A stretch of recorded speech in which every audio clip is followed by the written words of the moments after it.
soit né aveugle. Jésus répondit, ce n'est pas que lui ou ses parents aient péché, mais c'est enfin que l'œuvre de Dieu soit révélée en lui. Il faut que je fasse, tant qu'il fait jour, les œuvres de celui qui m'a envoyé. La nuit vient où personne ne peut travailler. Pendant que je suis dans le monde, je suis la lumière du monde. Après avoir dit cela, il cracha par terre. Il fit de la boue avec sa salive. Puis il appliqua cette boue sur les yeux de l'aveugle et lui dit, va te laver au bassin de Siloé, donc qui signifie envoyer. Il y alla, donc se lava, revint voyant clair. Ses voisins et ceux qu'il avait vu mendier auparavant disaient, n'est-ce pas celui qui s'était né assis et qui mendiait? Les uns disaient c'est lui, et d'autres disaient non. Mais il lui ressent. Mais lui, affirmant c'est bien moi, ils lui dirent donc, comment donc tes yeux ont-ils été ouverts? Il répondit, l'homme qu'on appelle Jésus a fait de la boue, l'a appliqué sur mes yeux et m'a dit, va au bassin des Siloé et lave-toi. Je suis allé donc et je me suis lavé et j'ai pu voir. Il lui dit, où est cet homme? Il répondit, je ne sais pas. Ils menèrent vers lui les pharisiens, l'homme qui avait été aveugle. Or, c'était un jour de sabbat que Jésus avait fait de la boue et lui avait ouvert les yeux. À leur tour, les pharisiens lui demandèrent comment il avait pu voir. Il leur dit, il a appliqué de la boue sur mes yeux et je me suis lavé et je vois. Et là-dessus, quelques-uns des pharisiens disaient, cet homme ne vient pas de Dieu, car il ne respecte pas les sabbats. Mais d'autres disaient, comment un homme pécheur peut-il faire de tels signes miracles? Il y a eu division parmi eux. Et ils dirent encore à l'aveugle, toi, que dis-tu de lui, puisqu'il t'a ouvert les yeux? Il répondit, c'est un prophète. Les Juifs ne voulurent pas croire qu'il avait été aveugle et qu'il voyait désormais. Mais avant d'avoir fait venir ses parents, ils les interrogèrent en disant, est-ce que c'est bien votre fils que vous dites être né aveugle? Et comment donc se fait-il qu'il voit maintenant? Ses parents leur répondirent, nous savons que c'est bien notre fils et qu'il est né aveugle. Mais nous ne savons pas comment il s'est fait qu'il voit maintenant, ni qui lui a ouvert les yeux. Interrogez-le lui-même. Il est assez grand pour parler de ce qui le concerne. Ses parents diraient ça parce qu'ils avaient peur des chefs des Juifs. En effet, ceux-ci avaient déjà décidé d'exclure de la synagogue celui qui connaîtrait Jésus comme le Messie. Voilà pourquoi ses parents disent, il est assez grand, interrogez-le lui-même. Le pharisien appela une seconde fois l'homme qui avait été aveugle et lui dit, rends gloire à Dieu. Nous savons que cet homme est un pécheur. Répondit, s'il est pécheur, je n'en sais rien. Je sais une chose, c'est que j'étais aveugle et maintenant je vois.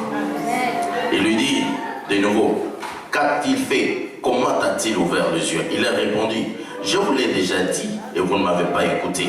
Pourquoi voulez-vous l'entendre encore? Voulez-vous aussi devenir ses disciples? Ils l'insultèrent et dit, c'est toi qui es son disciple. Nous sommes des disciples de Moïse. Nous savons que Dieu a parlé à Moïse, mais celui-ci, nous ne savons pas d'où il est.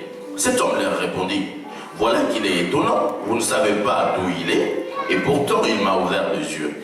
Nous savons que Dieu n'exauce point le péché, mais qu'en revanche, si quelqu'un l'honore et fait sa volonté, il exauce. Jamais encore on a entendu dire que quelqu'un ait ouvert les yeux d'un aveugle né. Si cet homme ne venait pas de Dieu, il ne pourrait rien faire. Ils lui répondirent, tu es né tout entier dans le péché et tu nous enseignes. Et ils le chassèrent. Jésus apprit qu'il l'avait chassé, l'ayant rencontré, lui dit, crois-tu au Fils de Dieu? Il répondit, qui es-tu le Seigneur, afin que je croie en lui? Tu l'as vu, lui dit Jésus, et c'est celui qui te parle, c'est lui. Alors il dit, je crois Seigneur, et il se prosternant devant lui, comme on dit dans certaines expressions, et il l'adora. Amen. Père, change le logos en réma.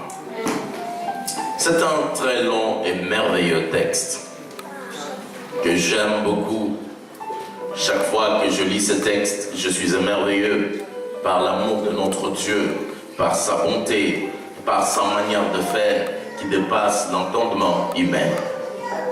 Ce matin, hier, nous avons dit qu'il faut changer d'atmosphère. Les autres points, on ne les a pas énumérés, le Saint-Esprit fera la suite, parce que c'est le meilleur enseignant.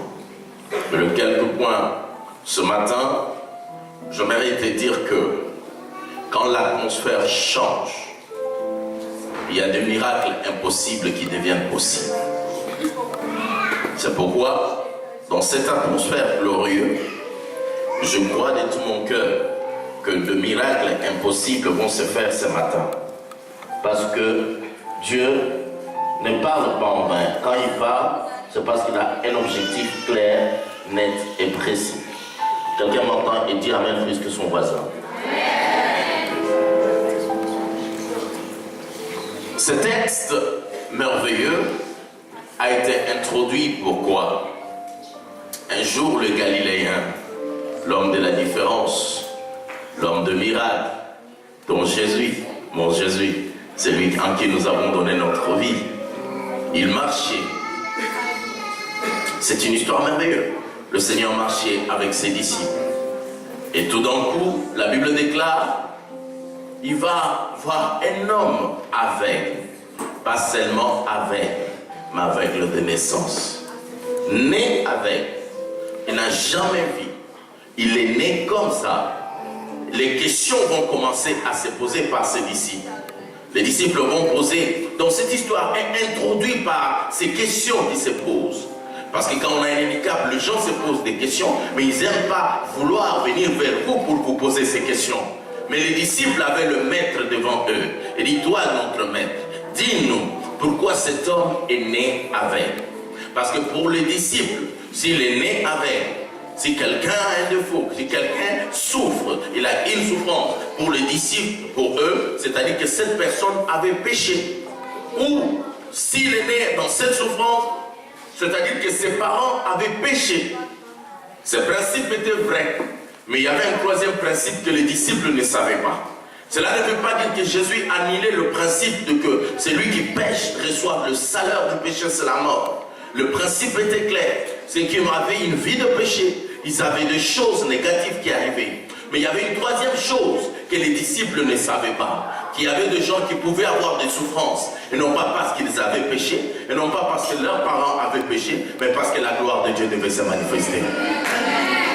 Je veux que dans ta vie, s'il y a quelque chose qui t'arrive, s'il y a un handicap, s'il y a une souffrance, que ce ne soit pas à cause de tes péchés, que ce ne soit pas à cause de tes péchés de tes parents, mais c'est tout simplement pour que la gloire de Dieu soit manifestée. C'était pour que la gloire de Dieu soit manifestée. Frères et sœurs, parfois quand nous voyons certaines personnes dans nos communautés souffrir, même nous le prédicateur, on manque quoi dire, et on commence à les accuser de tous les péchés. On commence à les accuser de toutes les fautes du monde. Apprenons à savoir que si on ne comprend pas quelque chose, laissons le Saint-Esprit qui connaît la chose, et il la connaît mieux que nous tous. C'est ça qui s'est passé. Et le Seigneur va leur dire non. Cette personne ne souffre pas parce que ses parents ont péché. Cette personne ne souffre pas parce qu'il est mauvais. Mais c'est pour que la gloire de Dieu puisse se manifester. Je veux que tu sois de ceux qui souffrent parce que la gloire de Dieu doit se manifester. Je veux que tu sois de ceux qui souffrent parce que tu es appelé à être le témoignage de la gloire de Dieu. Est-ce que quelqu'un m'entend dire très bien? Partout dans le calendrier de Dieu, qui est différent des calendriers de tes amis, qui est différent des calendriers des hommes, il y a un jour de miracle que Dieu a prévu pour toi. Il y a un jour de solution que Dieu a prévu pour tout un chacun de nous. Est-ce que quelqu'un m'entend très bien? Ce que Dieu nous demande, c'est de ne pas tenir compte de ceux qui sont autour de nous, mais de tenir compte que l'œuvre de Dieu, la gloire de Dieu, finira par se manifester, que les hommes le veillent ou pas. Quelqu'un m'entend et dit Amen. Les gens qui souffrent tout en étant justes avec leur Dieu, doivent savoir que Dieu ne les abandonnera jamais. Il y a des choses qui dépassent notre entendement. Mais faisons confiance à Dieu. Cet homme est né avec. Ce qui m'épate avec cet homme. Né avec. Mais il est né avec. Mais qu'est-ce qui va se passer? Il a continué à grandir. Je suis né avec. Mais je peux continuer à grandir. Ça m'épate. Il a continué à développer les autres aspects de sa vie. Il n'a pas laissé sa situation paralyser toute sa vie. Il n'a pas laissé sa situation immobiliser toute sa vie. Je m'explique. Il est né aveugle. Il ne pouvait pas voir, mais il pouvait apprendre à parler. Il est né aveugle. Il ne pouvait pas voir, mais il pouvait écouter. Il est né aveugle. Il ne pouvait pas voir, mais il pouvait apprendre à marcher. L'handicap qu'il avait, c'est d'être aveugle. Mais il n'a pas dit, puisque je suis né avec, je dois m'abandonner, je ne dois pas grandir, je ne dois pas avancer, je ne dois pas développer certaines capacités dans ma vie, je dois laisser toute ma vie se bloquer par là. Non, cet homme a dit non, je suis aveugle, mais je peux encore grandir.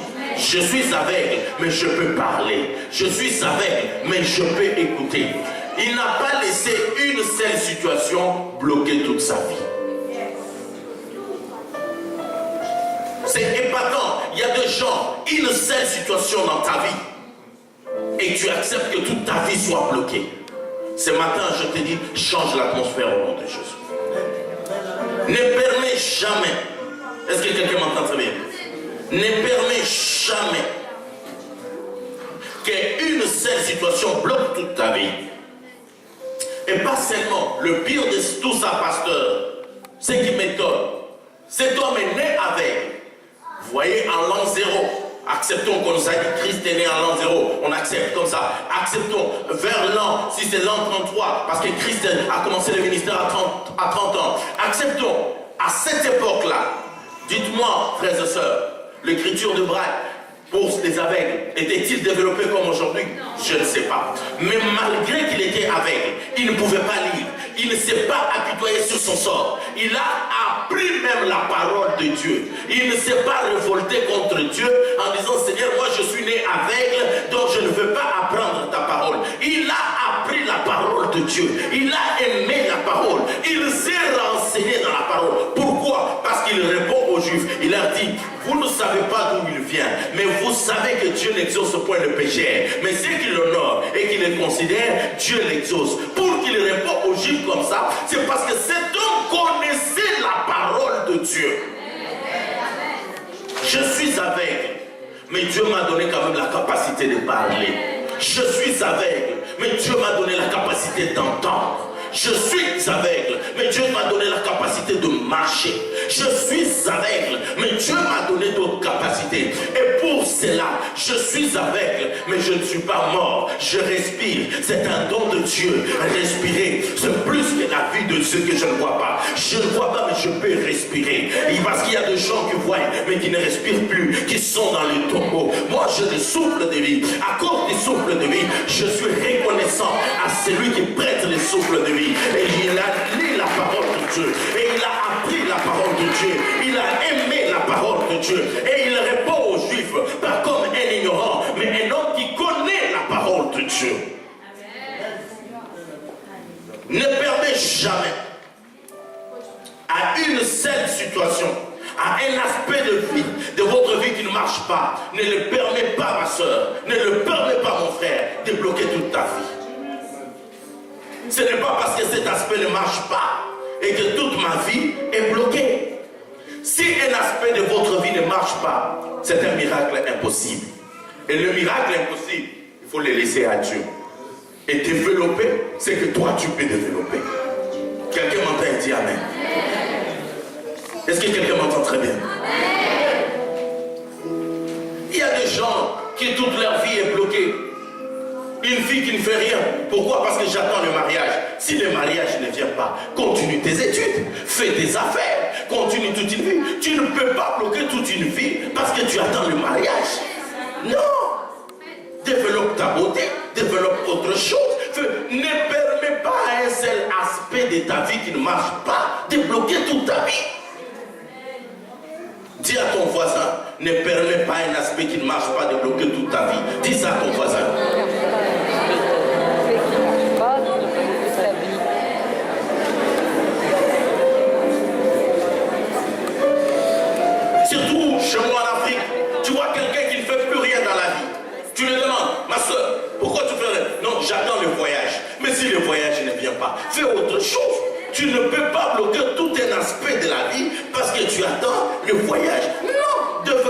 les autres aspects, développe de notre domaine dans la vie. Même ici en Europe. Pour nous qui arrivons en Europe, qu'il faut avoir des papiers. Ce n'est pas parce que tu es sans papier que tu ne peux pas créer une entreprise. Même un sans-papier a le droit de créer l'entreprise dans ces pays. Il y a des situations qui ne te permettent pas de faire parce que tu es sans papier, mais il y a des études que tu peux faire même en étant sans papier. C'est-à-dire, ne permet pas à un seul aspect de ta vie qui ne marche pas de bloquer toute ta vie. Notre église, un champ nouveau, nous n'avons pas encore acheté le logo. Ce n'est pas parce qu'on ne peut pas faire ça, parce qu'on n'a pas encore acheté. Non, on n'a pas encore acheté, mais l'église se développe pour avoir la capacité d'acheter. On ne va pas bloquer toute une vie parce qu'un seul objectif n'est pas encore atteint. Ne permet pas, il y a toujours dans la vie d'un homme, Dieu ne permettra jamais que tout soit bloqué. Il y a toujours une porte de secours. Même quand nous avons fait ces bâtiments, vous voyez, on nous oblige d'éclairer que quand même tout est éteint, mais il y a la lumière de secours, il y a la porte de secours. Ça, c'est l'homme qui prévoit ça. Et tu crois que dans ta vie, Dieu n'a pas prévu une porte de secours? Il est celui qui a prévu toujours une porte de secours dans notre vie qui existe toujours. C'est que je dis, l'illustration parfaite est dans la parole de Dieu, dans le livre d'Élie.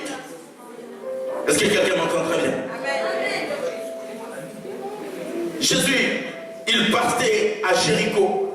Et il y avait un homme qui lui n'était pas aveugle de naissance, qui s'appelait Bartimée. Et Bartimée était là. Qu'est-ce qui se passe?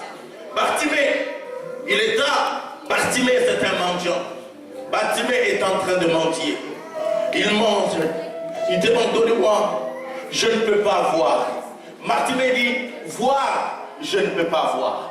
Vous pouvez m'empêcher de voir, parce que c'est vrai, je ne peux pas voir, mais je peux entendre. Voir, je ne peux pas voir, mais vous ne pouvez pas m'empêcher de marcher. Alors Bartimée était là. Il dit, je ne vois rien, mais il entend tout le temps. On parle d'un homme, les Galiléens, les faiseurs de miracles, les chargeurs de l'eau en vin, le pain des enfamés, l'eau des ensoiffés, c'est lui qui donne la vie aux mourants. Bartimée dit, je ne peux pas le voir, mais je peux entendre parler de lui. Alors, Bartimée, il est en train de mendier. Les Galiléens, l'homme de la différence, était en train de passer. Quand les Galiléens étaient en train de passer, Bartimée entend le bruit. Il dit, je ne peux pas voir pour savoir qu'il y a la foule, mais je peux entendre qu'il y a la foule. Et Bartimée pose la question, qu'est-ce qui se passe? On lui dit, oui, il y a un homme qui s'appelle Jésus, fils de David. Il y avait des gens autour de lui, les gens en principe qui devaient l'aider. Dit, Bartimée, tu ne peux pas voir, mais on peut t'élever pour t'aider à s'approcher plus près de la foule. La Bible dit, c'est eux qui ont commencé à le bloquer. Dis non, tais-toi, tais-toi. Beaucoup de gens qui te font taire. Dis-les, arrêtez de me faire taire, parce que je dois m'élever. J'entends parler que les Galiléens est en train de passer. Et voir, je ne peux pas voir. Mais vous ne pouvez pas m'empêcher quand même de parler aux Galiléens. Et là, Bartimée se lève. Il dit, je suis fils de David. Je suis fils de David. Aie pitié de moi. Frères et sœurs, ce que tu n'as pas, dis à ton voisin, tu ne l'as pas. Dis à ton voisin, ce que tu n'as pas, tu ne l'as pas. Dis encore plus fort, ce que tu n'as pas, tu ne l'as pas. Frères et sœurs, ce que tu n'as pas, tu ne l'as pas. Même si tu pleures, même si tu gémis, ça ne changera rien. Ce que tu n'as pas, tu ne l'as pas. Je répète, ce que tu n'as pas, tu ne l'as pas. Ce que tu n'as pas, tu ne l'as pas. Travaille ce que tu as. Ce que tu as, tu l'as. Il faut travailler ce que tu as. Mais laisse-moi finir. Travaille ce que tu as, parce que ce que tu as te donnera ce que tu n'as pas. Non, tu n'as pas compris. Je répète ceci. Ce que tu n'as pas, tu l'as pas. Je répète, ce que tu n'as pas, tu l'as pas. Regarde ton voisin, tu lui sais que tu n'as pas, tu l'as pas. Répète-lui, ce que tu n'as pas, tu ne l'as pas.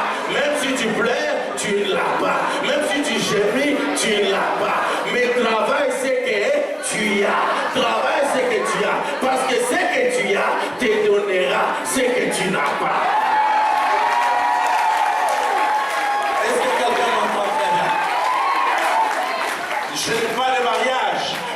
une belle femme. J'entretiens ma beauté et un homme viendra et il épousera la belle femme. Bartimée dit ceci, elle dit ceci, Bartimée. Il dit clairement, Bartimée dit ceci, il dit, je ne peux pas voir, mais je peux parler. Je ne peux pas voir, mais je peux marcher. Je ne peux pas voir, mais je peux entendre. Et comme je peux entendre, j'exerce ma capacité d'entendement. Comme je peux parler, j'exerce ma capacité de parler. Et ma capacité de parler touchera les Galiléens. Et les Galiléens a donné des yeux à Bartimée. C'est que tu ne l'as pas, tu ne l'as pas. Travaille ce que tu as et cela te donnera ce que tu n'as pas. Je déclare que le futur est possible. Non, il n'y a pas de fou et de folle de Jésus qui peuvent s'élever, crier Alléluia. Lève-toi, crie Alléluia. Crie Alléluia. Crie Alléluia. Alléluia. Nous, Alléluia. Dieu est capable de te donner ce que tu n'as pas. Dieu est capable de te donner ce que tu n'as pas. Dieu a dit personne, Dieu est capable de me donner ce que je n'ai pas. Dieu est capable de consoler mon cœur. Dieu a dit personne, Dieu est capable. Dieu est capable. Dieu est capable. Dieu est capable. Il est capable. Il peut tout donner. Oh, l'Éternel n'a pas changé. L'Éternel n'a pas changé. Dis-le à 10 personnes avec assurance. Dis-le, mon Dieu est capable. Mon Dieu est capable. Dis-le. S'il faut se déplacer, déplace-toi. C'est la folie. Mon Dieu est capable. Mon Dieu est capable. Assieds-toi. Assieds-toi. Quelqu'un est avec moi? J'aime pas prêcher dans les cimetières. Je déteste les cimetières. J'aime pas vivre dans les cimetières. J'aime vivre dans la maternité. Parce que dans la maternité, il y a du bruit. Je vais entendre via des bébés et des vivants au milieu de cette assemblée. Je déteste les cimetières. Dieu ne m'a pas dit de vivre dans un cimetière. Quand je vais au monde, je ne viens pas dans un cimetière. Je viens dans une maternité. Et dans la maternité, il y a des cris qui disent waouh, je vis. Y a-t-il la vie dans cette assemblée? Je vais entendre la vie. Là où il y a la vie, il y a le bruit. J'aime pas les cimetières. Je déteste les cimetières. Dis-les autour de toi. J'aime pas les cimetières. J'aime pas les cimetières. J'aime pas les cimetières. J'aime pas les cimetières. J'aime pas vivre dans les cimetières. J'aime vivre dans la maternité. J'aime vivre dans la maternité. Parce que dans la maternité, il y a du bruit. Même si tu dis chut, ne parle pas, le bébé dira je suis très heureux de venir au monde et je dois le signifier en faisant un cri. Parce qu'il y a la vie. Quelqu'un est avec moi? J'aime parler là où il y a la vie. Si vous vous accrochez à moi, nous pouvons avancer. Est-ce qu'on peut avancer? Quelqu'un est avec moi? Je suis un motivateur. Quand tu m'entends, tu crois que ton demain est possible. Parce que quand les gens entendaient le Dieu que je prêche, ils savent que demain est possible. Dieu ne m'a pas donné un autre message. Le message de ma vie, Dieu me l'a donné qu'à 1 à 2 personnes dans ce monde. Il n'a pas donné à 20, à 2 personnes. Il n'y a que 2 personnes dans la vie, pas 3. 2 personnes. Il n'y en a pas 5, il n'y en a que 2 pour qui tout est possible. Il n'y en a pas 5, il n'y en a pas 10, il n'y a que 2 personnes. Vous connaissez ces 2 personnes pour qui tout est possible. La première personne, c'est Dieu. Tout est possible à Dieu. La deuxième personne, c'est moi qui suis devant vous. Pourquoi je vous dis que c'est moi? Pourquoi je vous dis que c'est moi? Parce que la première personne, c'est Dieu. Et il est écrit dans la parole que tout est possible à Dieu. Et la deuxième personne, c'est moi. Pourquoi? Parce qu'il est écrit, tout est possible à celui qui croit. Et moi, je crois. Et si je crois, c'est pourquoi cela est possible. Je croyais qu'il y avait une femme qui croyait, un homme qui croyait, qui allait dire que tout est possible à lui. Je croyais qu'il y a une femme qui croyait, qui peut dire tout est possible à moi. Est-ce qu'il y a quelqu'un qui peut dire ça? Y a-t-il un homme qui croit, qui peut dire que tout est possible à moi?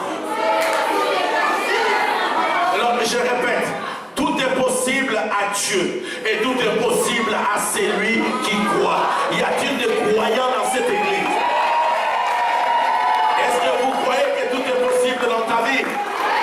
Puisque cela est possible, soyez bénis. Non, tu n'as pas dit un amen d'assurance. Puisque cela est possible, je dis soyez bénis. Puisque cela est possible, je dis soyez bénis. Je ne prêche pas un slogan, je prêche un Dieu aux possibilités illimitées. C'est lui qui a la capacité de faire ce que l'homme n'est pas capable de faire. C'est lui qui a dit dans la parole, là où la pensée de l'homme s'arrête, c'est là où la pensée de Dieu commence. Et je te parle de ce Dieu ce matin. Je croyais que tu es d'accord avec moi et que tu peux dire Amen. Quand le président parle au Parlement, s'il est du PS, tu vois les députés de PS, quoi qu'il dise, ils sont là en train de taper le pupitre. Ils ont de très beaux costumes, mais ils oublient leurs costumes parce qu'il faut soutenir le président de leur camp. Et tu entends l'UMP en train de dire ouh, et les autres en train de taper plus fort. L'enfer fait ouh. Est-ce que nous pouvons le faire des cris plus fort que l'enfer?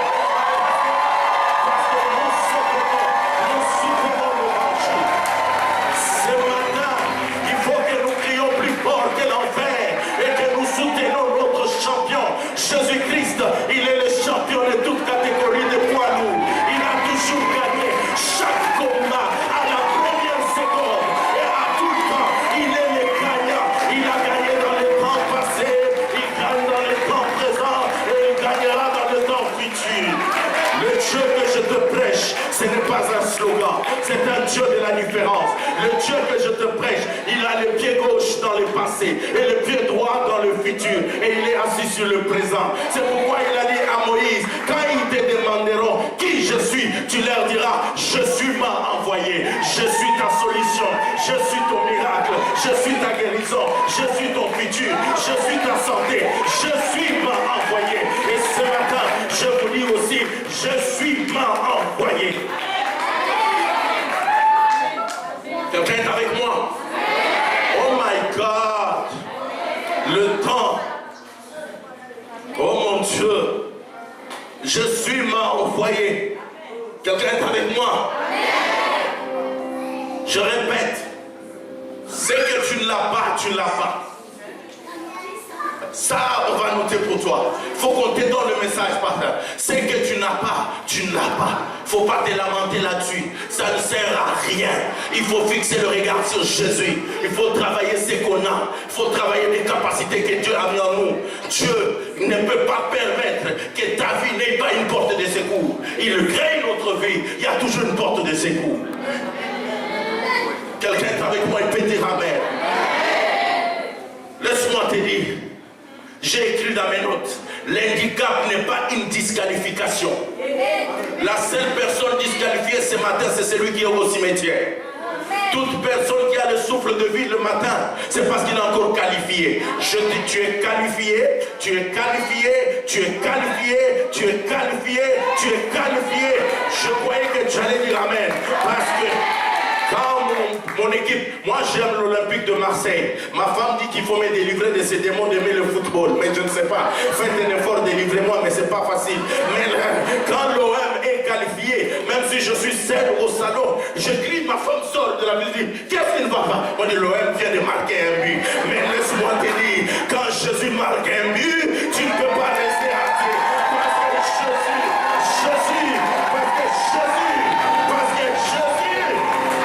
Parce que Jésus, Jésus, et Jésus t'a qualifié. J'ai dit que tu es qualifié. Non, tu n'as pas compris. J'ai dit tu es qualifié. Tu n'es pas disqualifié. Il y a des gens qui disent que non, ce chevaux-là était non partant. Tant pis pour eux le non partant. Moi je me lève le matin parce que je suis partant. Est-ce que quelqu'un m'entend très bien? Les non partants sont au cimetière. Si je ne suis pas au cimetière, c'est parce que Dieu me donne encore la possibilité de créer des choses, de fabriquer des choses, de changer mon environnement et de transformer l'atmosphère autour de moi. Qui croit à ce message? Est-ce que quelqu'un comprend ce message? Est-ce que quelqu'un croit à ce message? Quelqu'un est avec moi dans ce message? Alléluia. Est-ce que quelqu'un est avec moi? Donnez-moi la joie de prêcher.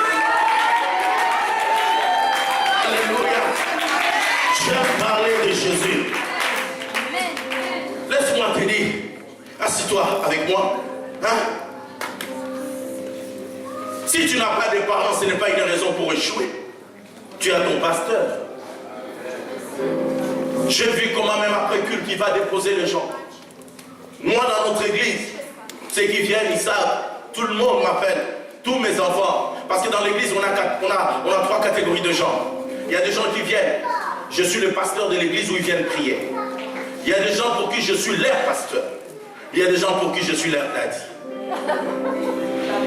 Je suis leur papa. Et l'église est une famille. Si tu n'as pas de parents, moi, mon cœur est toujours ouvert. Comme je dis aux gens, je ne sais pas être un bon pasteur. Ça, je ne sais pas le faire. Mais je sais être un bon père. C'est naturel chez moi. C'est naturel. Si tu n'as pas de parents, tu es orphelin. Dieu t'a donné ton pasteur. Si tu n'as pas de famille, Dieu t'a donné l'église. Si tu n'as pas l'argent, mais Dieu t'a donné la santé. Si tu es malade, Dieu t'a prêté encore le souffle de vie. Donc, il y a toujours une raison pour espérer. Quelqu'un m'entend très bien. Oublie ce que tu n'as pas. Refuse que ta vie soit immobilisée parce qu'un aspect de ta vie ne marche pas. Un jour, une femme donnait ce témoignage et toute l'assemblée pleurait. Un homme de Dieu témoignait cela. Il disait, il a suivi à la télé une femme qui donnait un témoignage et toute l'assemblée pleurait. Cette femme témoignait. Son mari venait de mourir il y a quelques jours. Il dit, mon mari avant de sortir, il a dit qu'il devait sortir avec tous ses 3 enfants. Mais avant de sortir, qu'est-ce qui s'est passé? Les enfants jouent dans leur chambre, ils ont cassé le poignet. Et l'état de chercher le couteau, vous savez, les papas sont parfois impatients. Puisque vous avez traîné, le papa a démarré la voiture et il est parti. Et il y a eu un accident, le papa il est mort. Et la femme était devant, elle témoignait, dit, je rends grâce à Dieu parce qu'il m'a regardé. Il m'a donné le souffle de vie. Je rends grâce à Dieu parce que j'ai encore mes 3 enfants. Même s'il a accepté que mon mari puisse mourir, mais il a quand même protégé mes 3 enfants. Parce que sinon là, dans cet accident-là, il aurait eu et mon mari et tous mes enfants. Beaucoup de fois, nous parlons souvent de ce que nous avons perdu, mais nous oublions de parler de ce que nous avons. Dans notre vie, il y a des choses encore possibles qui existent, de très bonnes choses qui sont dans notre vie. Fixons un peu le regard sur les choses positives dans notre vie, enlevons un peu le regard sur les choses négatives.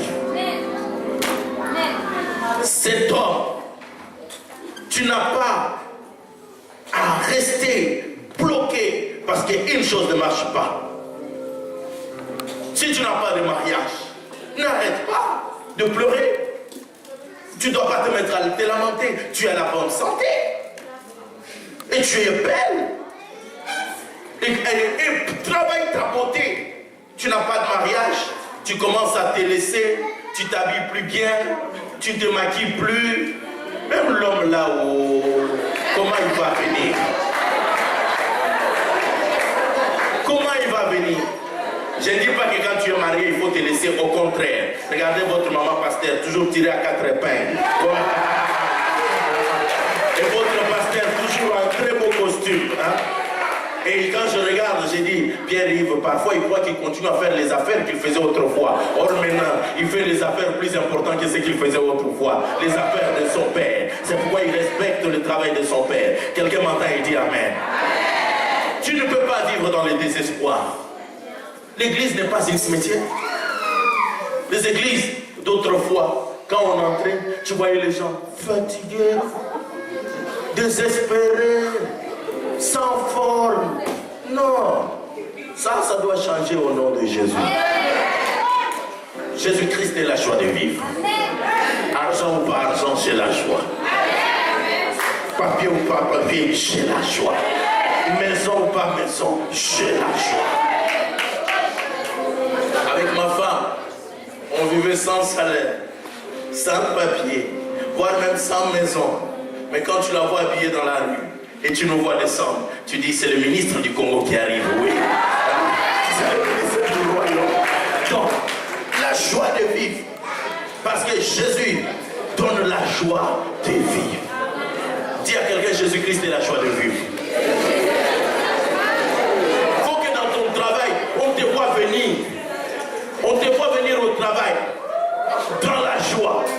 Parce que tu es déjà arrivé. Tu changes l'atmosphère. Tu contrôles l'atmosphère. Et ils ne comprennent pas pourquoi tu rigoles. Ils disent, mais pourquoi tu es dans la joie? Parce que tu sais que spirituellement, tu contrôles tout et que Jésus-Christ est la joie de vivre. Ma joie de vivre, ce n'est pas l'argent. Ma joie de vivre, ce n'est pas ma voiture. Ce n'est pas mon costume. C'est Jésus-Christ qui est la joie de vivre. Est-ce que quelqu'un m'entend très bien? Et alors, il faut être dans la joie au nom de Jésus. J'interdis la tristesse d'être à ta porte au nom de Jésus. Parce qu'au sein de leur détresse, il demanda à l'Éternel et l'Éternel envoya la parole et la parole les guérit. Aujourd'hui, la parole est là pour chasser la tristesse à ta porte. La parole est là pour chasser la tristesse dans ton cœur. Ne permets pas à la tristesse de demeurer dans ton cœur. Il faut enlever cela coup de pied comme dit Tata au nom de Jésus. Alléluia. Jésus-Christ est notre richesse. L'attitude notre attitude va déterminer notre altitude. Si tu es dans l'attitude de tu finiras par l'attitude Si tu es dans une attitude, la joie de vivre, l'Éternel est celui qui élève. Parce qu'il prend les urgents et il les fait asseoir avec les grands. Et ce n'est pas un homme qui élève, c'est Dieu qui élève. Quand Dieu élève, parce que quand les hommes élèvent, le problème avec l'élévation des hommes, c'est que les hommes se fatiguent vite et les braves vont se fatiguer. Et quand les braves vont se fatiguer, les hommes vont te rabaisser par terre et tu risques de tomber. Mais quand Yahvé, Elohim, les créateurs, quand Dieu élève, ni l'homme ne peut te rabaisser. Parce que c'est l'élévation qui vient de Dieu, d'Abraham, d'Isaac et de Jacob. Et l'élévation de Dieu, tu es dans la joie, chiquement habillé, mais humble du cœur. Parce que qui n'aime pas la gloire? Toi, tu n'aimes pas la gloire? Moi, j'aime la gloire. Il ne faut pas être hypocrite. Toi, tu n'aimes pas la gloire? Est-ce qu'il y a des femmes qui aiment la gloire ici? Il y a des hommes qui aiment la gloire ici? Non, arrêtez d'être hypocrite. Qui n'aime pas la gloire? Moi, j'aime la gloire. Toi, tu n'aimes pas la gloire? Ah, tant pis. Est-ce qu'il y a des hommes et des femmes qui aiment la gloire comme moi? Moi, j'aime la gloire. Parce que c'est pourquoi notre église s'appelle Cité de gloire. Un Dieu de gloire qui nous va nous appeler pour nous faire vivre dans la gloire. Qui nous dit, je vous donne déjà la gloire céleste. Et sur terre, le reste nous sera donné par-dessus.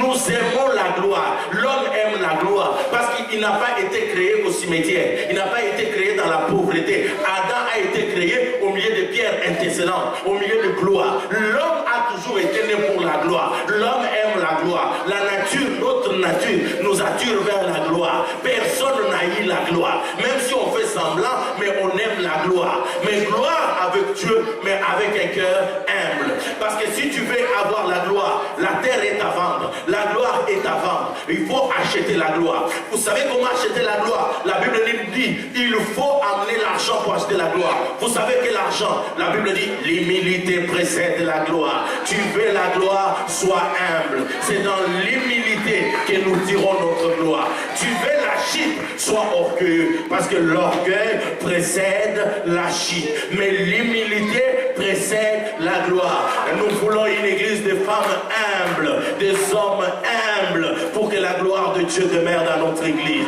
pour que la gloire de Dieu demeure dans notre couple. Il faut que l'humilité, pas l'humilité d'apparence, mais l'humilité du cœur. Quelqu'un est avec moi, il dit amen. Nous disons que cet homme, Bartimée, a reçu ce qu'il veut dire, ce qu'il voulait. Tout simplement parce qu'il a utilisé d'autres capacités dans sa vie. Vous savez, cet homme a dit, je n'ai jamais entendu qu'on ait guéri un aveugle né. Mais je te dis que Dieu fait de nouvelles choses. Si tu n'as jamais entendu que Dieu a fait ce que tu as besoin dans ta vie, Dieu peut commencer à le faire avec toi. Et les gens peuvent quitter de partout, dire allons à Nancy, parce que Dieu a fait une nouvelle chose. Jésus dit, mon Père agit encore, et moi aussi j'agis. Est-ce que quelqu'un m'entend très bien? Est-ce que quelqu'un m'entend très bien? Jésus dit, il commence, le texte dit, il dit, pendant qu'il joue, laissez-moi faire les œuvres de mon Père.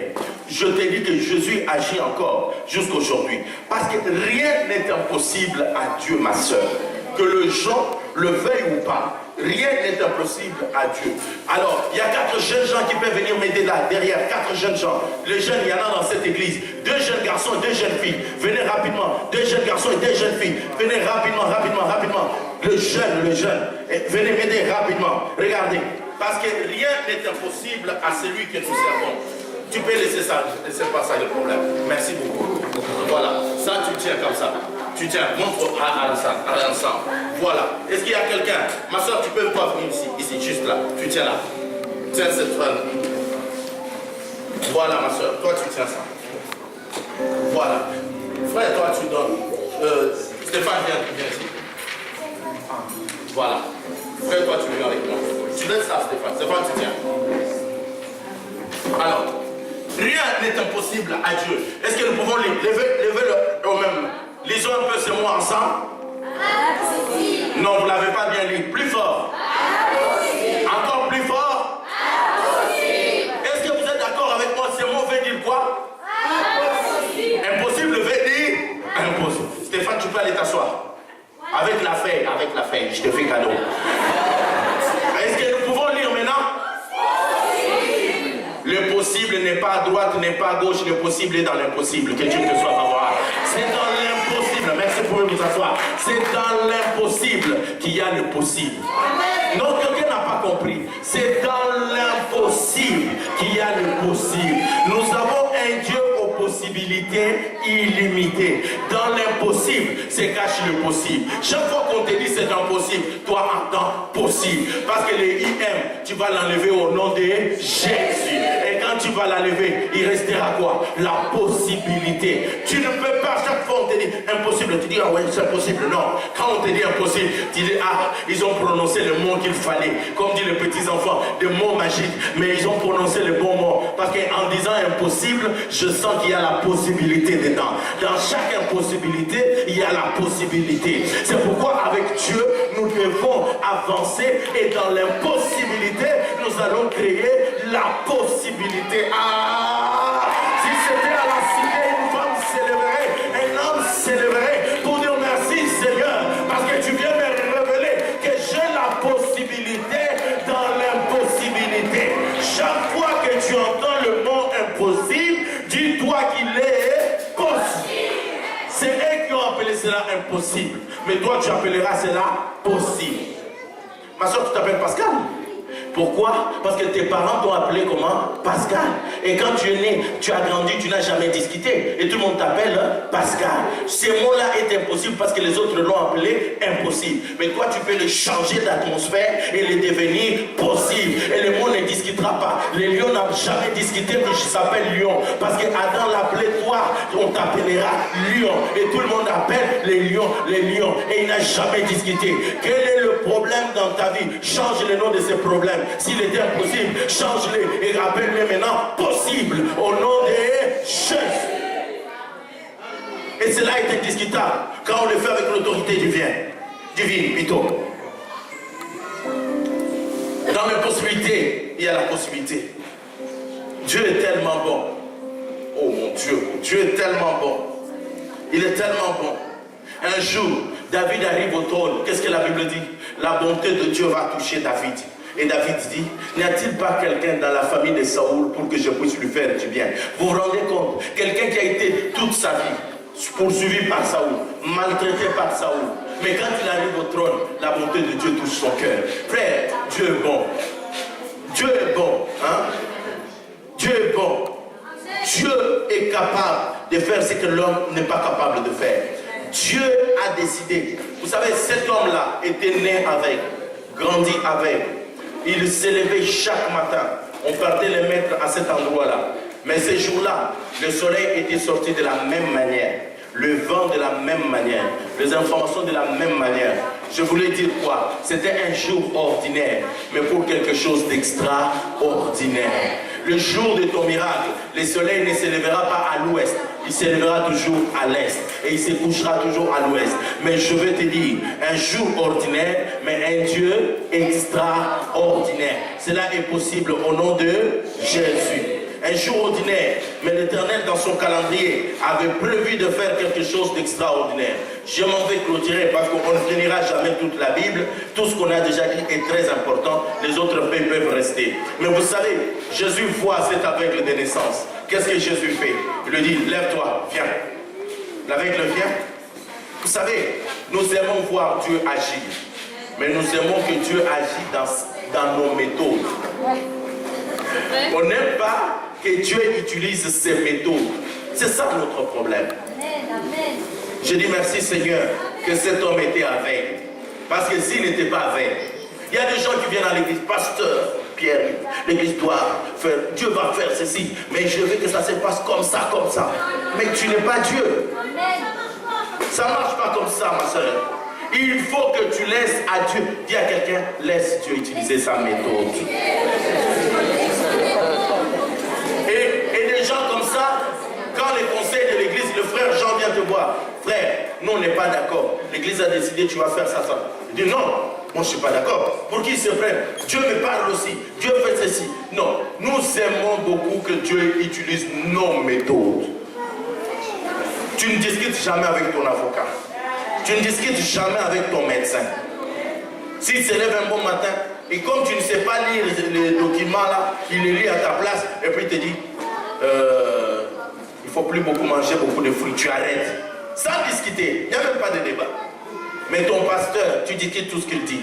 Je m'en vais clôturer en disant ceci. Jésus l'appelle. Jésus pouvait le guérir comme Bartimée, en disant Bartimée, sois guéri. Il pouvait le faire. Mais là, Jésus va utiliser une autre méthode. Quelle est la méthode? La Bible dit, c'est qu'on traîne aux pieds, ce qui est sans valeur. Jésus va prendre la terre. Et Jésus va faire quoi? Il va cracher dedans. Vous vous rendez compte? Et heureusement, pour moi, qui grandis en France, qui vis en France, tu viens dans une église, tu dis oui, j'aime bien le Saint-Esprit, j'aime bien l'église, mais pas à ce point quand même. Pas à ce point. Il dit qu'on ne mange pas du matin jusqu'à non, je ne suis pas d'accord. Pasteur, ça c'est des méthodes d'Afrique. C'est tout comme nous on est des Africains. Il dit mais arrêtez de coloniser les gens. Mais là ce n'était pas un Africain, ce n'était pas un Européen, c'était le Créateur. Il prend du sable.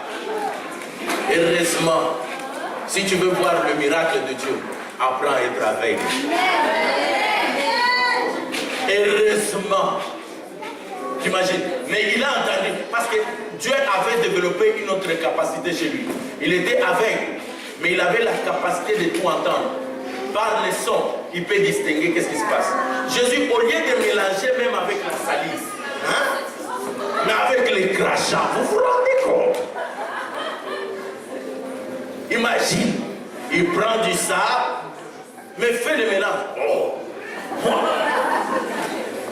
Non, il faut faire l'illustration des choses. Et il mélange.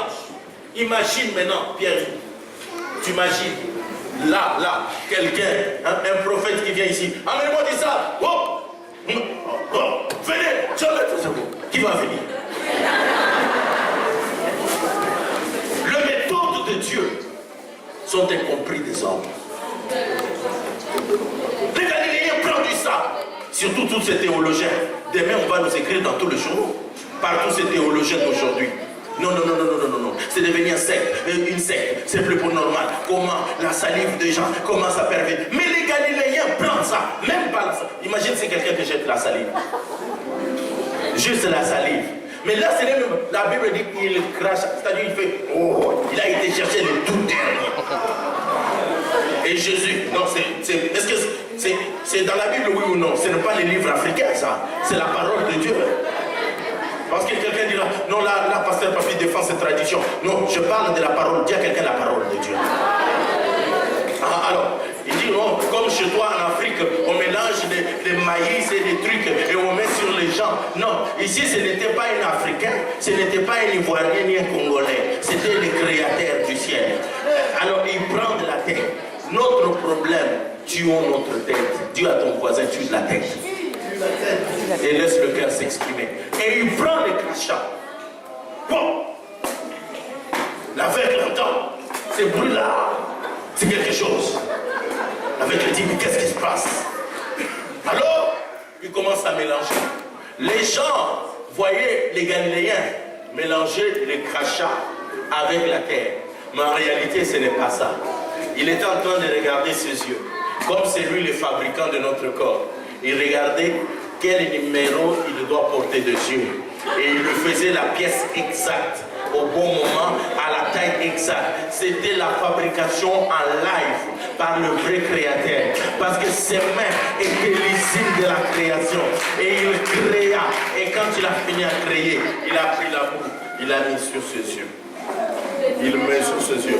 Mes frères et sœurs, ce processus n'est pas d'aider à quelqu'un de découvrir la vie.